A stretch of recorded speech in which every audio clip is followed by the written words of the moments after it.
بسم اللہ الرحمن الرحیم۔ السلام علیکم ورحمۃ اللہ۔ آپ دیکھ رہے ہیں کویت اردو نیوز اور میں ہوں ستار لغاری۔ خبروں کی طرف جانے سے پہلے ایک ریکویسٹ، اگر آپ میرے چینل پہ پہلی بار آئے ہیں تو پلیز چینل کو سبسکرائب کر دیجئے۔ اب چلتے ہیں خبروں کی طرف۔ خیتان میں بیچلر کی رہائش کے لیے 26 عملہ کی بجلی منقطع کر دی گئی۔ اب اس خبر کی تفصیل آپ سے شیئر کریں گے۔ کویت میونسپلٹی نے اعلان کیا ہے کہ اس نے بجلی اور پانی کی وزارت کے ساتھ مل کر خیتان رہائشی علاقے کی 26 جائیدادوں کی بجلی منقطع کر دی ہے، جن پر مقامی باضابطگیوں کی خلاف ورزی کرتے ہوئے بیچلر کا قبضہ پایا گیا تھا۔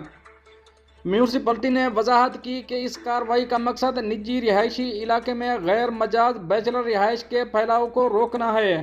بجلی منقطع کرنے سے پہلے میونسپلٹی نے قانونی طریقہ کار پر عمل کیا، جس میں متاثرہ جائیدادوں پر خلاف ورزیوں کے اسٹکر لگانا اور جائیداد کے مالکان کو خلاف ورزی کی رپورٹ جاری کرنا شامل ہے۔